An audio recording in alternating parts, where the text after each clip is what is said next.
আসসালামু আলাইকুম everyone, Chowdhury family ব্লগে আপনাদের সবাইকে ওয়েলকাম। আই হোপ সবাই অনেক ভালো আছেন। আলহামদুলিল্লাহ, আল্লাহর রহমতে আমরাও ভালো আছি।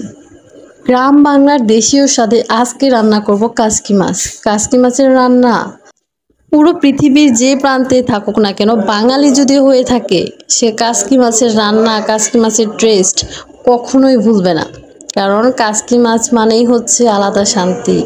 গরম ভাত আর কাসকি মাছ সাইজে অনেক ছোট, কিন্তু স্বাদে পুরা সবার আগে বস।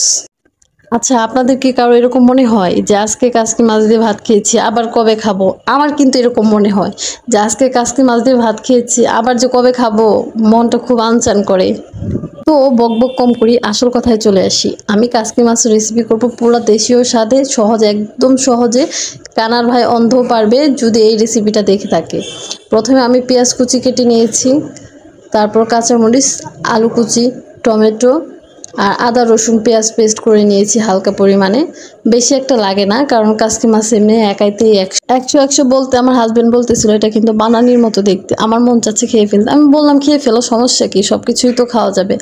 যাই হোক, বকবক কম করি, অনেক বকবক করে ফেলি একটা রেসিপি বলতে গেলে। আপুরা ক্ষমা সুন্দর দৃষ্টিতে দেখবেন, আর যদি আমার কথা ভালো লেগে থাকে প্লিজ লাইক কমেন্ট সাবস্ক্রাইব করে যাবেন।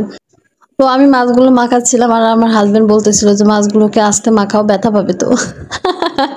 দুষ্টামি করতেছিল আর কি। হাসি ভালো না লাগলে স্কিপ করে যাবেন আপুরা, সরি।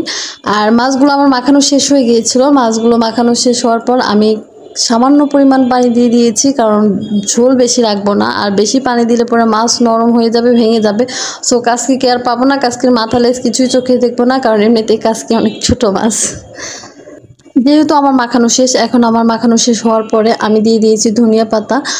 আপনারা বলতেছেন কি ব্যাপার, ধনিয়া পাতা কি কেউ আগে দেয়? দেয়, অনেকে আগে দেয় আবার অনেকে পরে দেয়। আমি ও ধনিয়া পাতা অর্ধেক আগে দিয়েছি, আবার অর্ধেক পরে দিব। এই যে রান্নার প্রসেসিং চলতেছে, প্রায় অর্ধেক হয়ে আসছে। আমি বারবার এসে চেক করে দেখতেছিলাম, কারণ পানির পরিমাণ কম, আবার যদি নিচে লেগে যায় তাহলে পুড়ে যাবে, পুড়ে গেলে আর ভালো লাগবে না। আমি এত কাসকি কাসকি বলতেছি মজা করে খাবো, মানে অনেক শখ করে বাজার থেকে নিয়ে এসেছি যে অনেক দিন পর কাসকি খাবো, তাই রেসিপিটাও করে নিলাম আর আপনাদের সাথে শেয়ার করে নিলাম। সত্যি বলতে কি, কাসকি মাছের রেসিপি ছাড়া কিন্তু গ্রামের রান্না পুরোই মানে অসম্পূর্ণ আমার কাছে মনে হয়।